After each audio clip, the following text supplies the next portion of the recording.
Hello, awesome people. I hope you're having an amazing day today.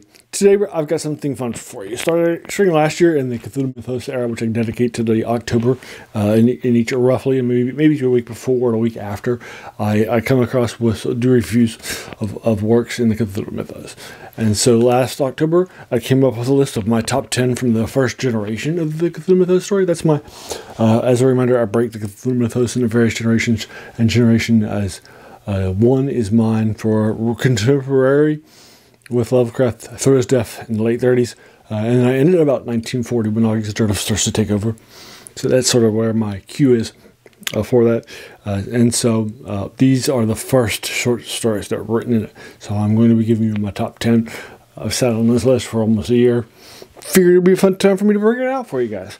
We got two honorable mentions. As a reminder, I'll be if these are for free online, and many of them have been, I'll link you to it. If not, I'll link you to, and then I'll also link you to in the comments below. I'll also link you to my reviews if I've done it for most of them, if not all of them. So let's get started with the first honorable mention, number 12 overall, and that is The Black Stone by Robert E. Howard.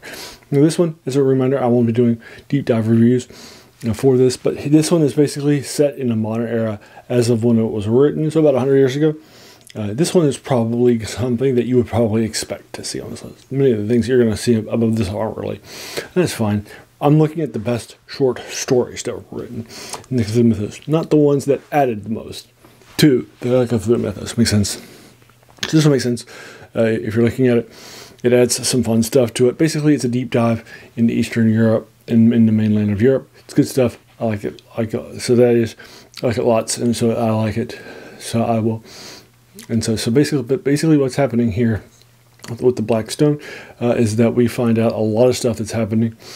And these things are happening with Robert E. Howard. Good stuff. Love it lots. So that's my number one honorable mention. My second honorable mention is The Tale of Satampra Zyros by Clark Ashton Smith. This introduces Satampra. It's a faster read. This has a very different feel to it, which is much more of a comedic, darker comedy take, which is pretty common for Clark Ashton Smith stuff. Because he introduced the character of Satampra, and then H.P. Lovecraft loved it so much that he started introducing Cthulhu into his stuff. And so this is where one of the earlier aspects of the Cthulhu Mythos comes from. As I remember, the Cthulhu Mythos is basically a shared mythos of different elements and that sort of a thing from these various eras that happened between these various authors. Typically the big three of weird tales, and those are Clark Ashton Smith, who just got an honorable mention, and Robert E. Howard, who got an honorable mention in number 12. And then H.P. Lovecraft, the guy who sort of created it and such. And he'll be the one that dominates its own starting at the top 10 proper. So The Tale of Satampra Zyros is actually a very fast read. It's a very, very lighter pace read. And I think if you go back and read it, I think you'll like it loads. So that's my second honorable mention. And let's get ready for the actual proper top 10 for proper. All right, so the number 10 one is one of the highest hitting ones that's not from the top three, from Weird Tales, and that's by Frank Belknap Long, and it's called The Hounds of Tindalos. And I think if you've read this, if you've read collections of Cthulhu Mythos stuff, particularly stuff from this early era, things like Tales of the Cthulhu Mythos, the first collection of stuff that was published by August Derleth, and such, I think you'll see this. It's very, very popular. So this is probably not anything new. I think what happens really in this is really good. This story, again, no spoilers, is brought into canon really later. I think it's got some good stuff in it. And the ideas of the geometrical ways of accessing their enemies by the hands proper, I think is really, really well done. So brilliant stuff all around by Frank Belknap Long. And this is going to be one of the highest hitting ones that's not by the big three. Although there will be another one, which you might not expect to hit a little higher than this one. Yeah, but this is really good. The Hounds of Tindalos by Frank Belknap Long. It's his early masterpiece. And I think a lot of people suitably remember this in the Cthulhu Mythos really, really fondly. And I think they do well to do so. All right, so the next one I can't pronounce. I'll try, but I cannot pronounce it. It's another one by one of the big three, the creators of Conan, and he hit earlier, and I like this one so much. It's called The Fire of Ashur-burnipal.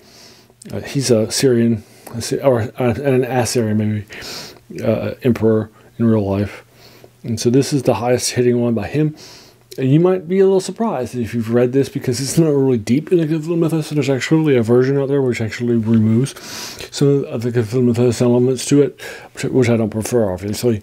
I love this one so much because it has a lot of suspense, a lot of fun stuff that happens. It's got some great action scenes, which Robert E. Howard, the creator of Conan, as you would expect, probably would have, or some of the other stuff like the Phoenix and the Sword and such. So it's pretty good stuff. I've read all this Conan stuff too. He's a brilliant writer, and he's really well done. He was also an amateur boxer, and so he also wrote a lot of amateur boxing and boxing short stories too. He's actually wrote more boxing short stories than Conan short stories. Just a heads up. So if you're interested in that too, he does a lot of stuff. He also does some westerns and some other things. And again, nobody in this era can write a fight scene better than Robert E. Howard, and this has a lot of great fight scenes in it too, in The Fire.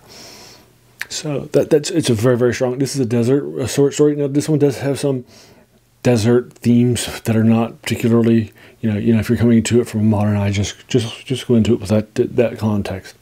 But it's good stuff. And then it's the highest hitting short story I've already heard. Again, you might not be surprised if that were the Black Stone, but for that to be The Fire might be a little bit of a surprise. But it's just such a strong story. I couldn't not leave it on my top 10 list, so if that makes sense. So the next one might really surprise you. It's one of the highest hitting ones. Also not by one of the big three. And this one's by Donald Wandre. It's called The Treatment of Mbois. It's set in Africa. It's really more of a body horror short story, which I think is so much better than the things from this generation. It's the last scenes, again, no spoilers, just really sit with you in major ways. It's just such a great short story. And the idea is that there's just characters in an African expedition.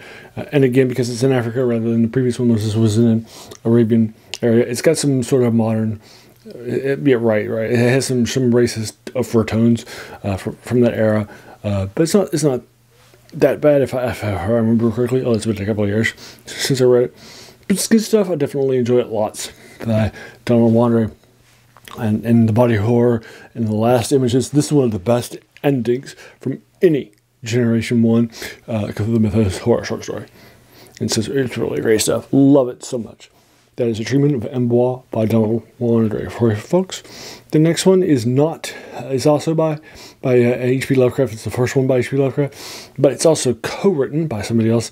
It's Ziela Bishop. It's called Winged Death. It's also set in Africa too. I think it does a better job of what Africa looks like. Now it does have some gentle nods to things like the Fishers from outside that Lynn Carter would later write, stuff like that.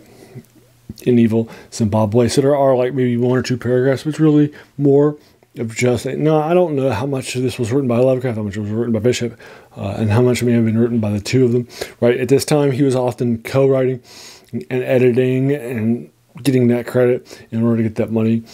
So he was more of that. So I'm not sure what the relationship was between him and Celia Bishop. But this one's really a really strong one. It's my favorite co-authored short story by him, except for one that's in the Cthulhu Mythos. There's one that hits outside of it. It's actually better. But that is H.P. Lovecraft and Celia Bishop's. I think the Winged Death idea of what happens there with the evil fly, I think it's just such a strong short story. It just does some great stuff. And so that is Winged Death. By Celia Bishop and H.P. Lovecraft. Now we're going back to Lovecraft solo stuff. This next one, again, might be a little bit of a surprise for you. Just like The Treatment of Mbois or Winged Death or The Fire of Ashur-burnipal. But I think if you review it and see how often it's mentioned and things that are introduced in it are mentioned, I think The Haunter of the Dark is not going to surprise you. This is the 6th short story overall. I love The Haunter of the Dark so much. Basically, it's one of the last solo short stories that Lovecraft wrote, so this is an opportunity for him to write in. He basically is writing a sequel to a short story that was written by one of his protégés, Robert Bloch, if I remember correctly, and then Bloch will write a short story that's set after this, and it's really strong. It's set in modern day in Providence. It's one of the few things that's actually set in Providence, which is where Lovecraft lived. So you can definitely feel a bit of of some of his self and his own knowledges in this. The descriptions in here are just so well done. It's so detailed. It's so in depth, and I love it. It also introduces something, again, which is, I think, stood the test of time. I was just reading the object that was introduced in this in a recent short story. As a key part of that too, because of how important it is. So I think that The Haunter of the Dark, the 6th short story overall, I think that's by H.P. Lovecraft solo. I think it's just so well done.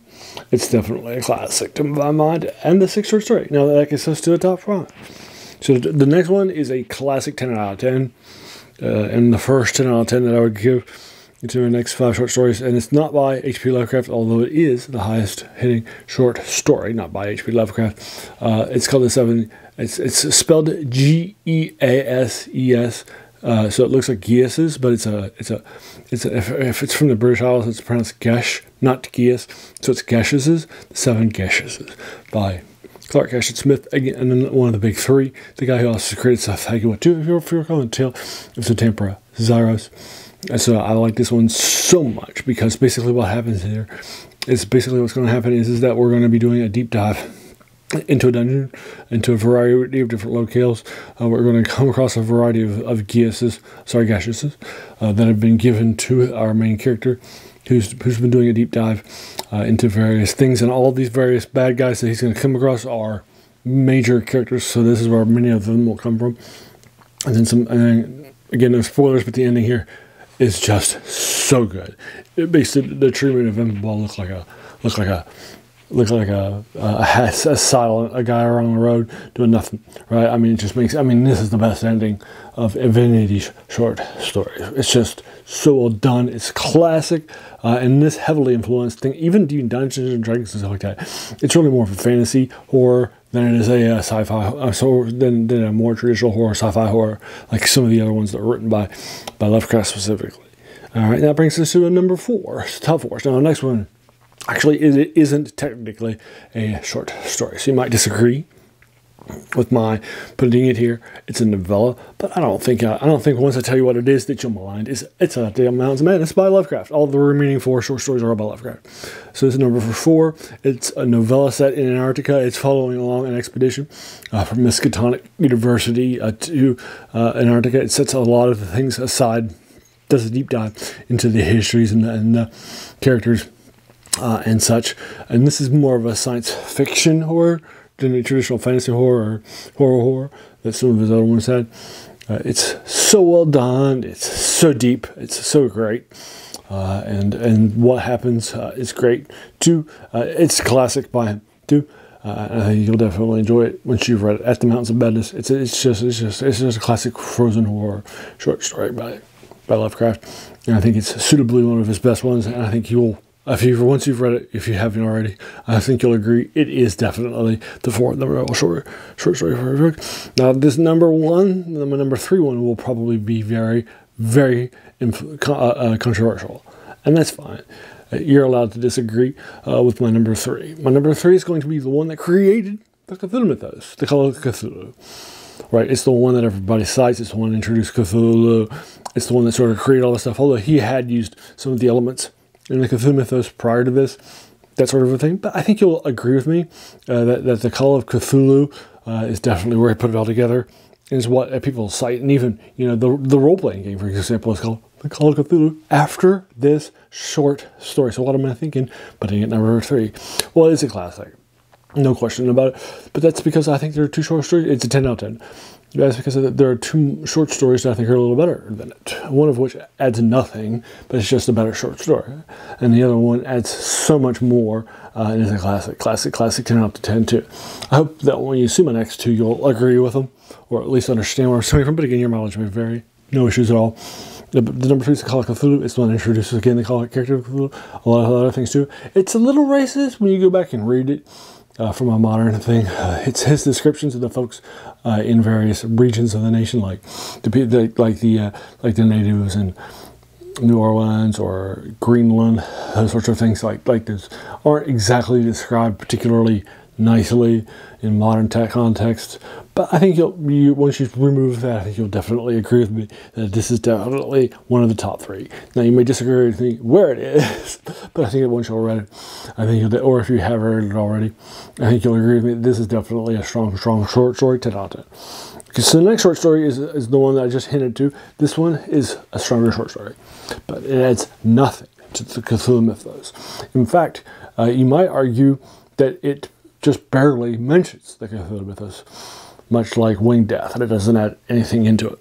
But it's such a strong short story. It's one of my favorite ones by Lovecraft, and since it is in the Cthulhu Mythos, it's here. And this is my number 2 short story, The Color Out of Space. The Color Out of Space, the basic idea is that there are colors from outer space.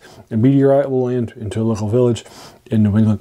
There'll be an expedition that'll be heading back, and we'll find out this color.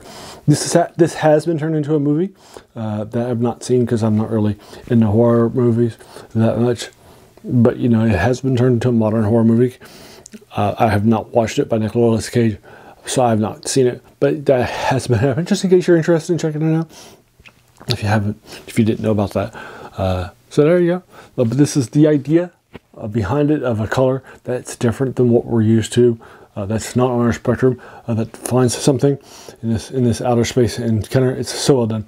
I think this is the best science fiction horror short story that Lovecraft ever did. Love it so much, so much, so much. That's a Color Out of Space. Now, the number 1 one is a classic number 1, and it adds lots to the Cthulhu Mythos, just like the Call of Cthulhu.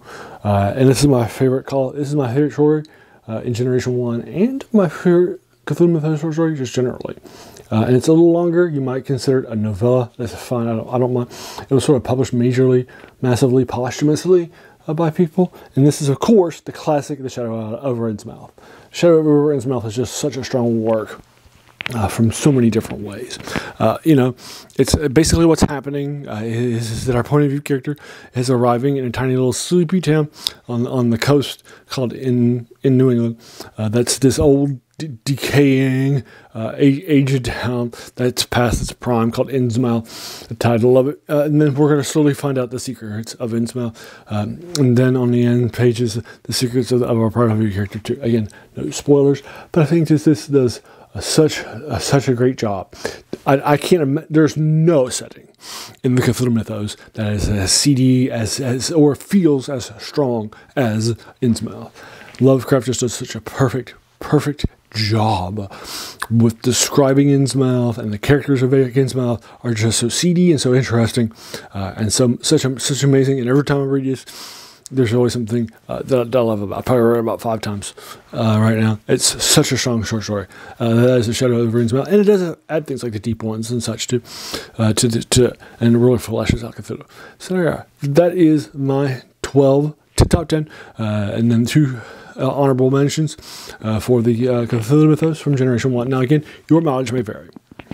Right, everybody's going to have their own and so forth. This does not mean that this is the canonical top 10 or, this is what Cthulhu fans agreed to or anything like that. As a reminder, in case you're new to this channel, I started reading Cthulhu Mythos stuff when I was in college. In junior year in college, when I picked up an H.P. Lovecraft, a collection from Del Rey, right after I was doing a deep dive into the Eternal Champion stuff by Michael Moorcock, and he was my next favorite author after Michael Moorcock, and I started to do a deep dive into this, and then the rest of the Cthulhu Mythos, and I'm still reading Cthulhu Mythos stuff to this day. Love it so much. So that's where I'm coming from. Just as a reminder, in case there's something brand new to you. So there you are. So tell me, what are your 10 favorite short stories from the first generation of the Cthulhu Mythos? Let's talk about that very, very deeply. I'm more than happy to engage with that further. So what are yours? Let's talk about it in the comments below. What did you think of my list? Did you agree with it? If so, let's talk about it more. I'm always happy to engage authors, new or old. So there you are. If you enjoyed this video, why not hit the like button, bell icon if you're feeling frisky, to be notified of my videos every week, or the like button. Or to just let your friends know about it too, especially Cthulhu things. And then as a reminder, this channel's name, The Worst Thing About New Books, that's a quote by a French philosopher, Jacques Schubert, who said that the worst thing about them was that they kept us from reading the old books, right? And this is definitely older stuff from almost a century ago in many cases, or in some cases older. So there you are. So that's finding these things is a passion of this channel and then talking about you. And finally, I just want to thank you so much just for taking some time out of your day and investing it and watching my video, because we all have so many things, right, that are happening in our lives, and we're pulled in so many different directions. So the fact that you spent this time with me, that's incredibly humbling, and I appreciate it. So thanks again, as always, and have an amazing day.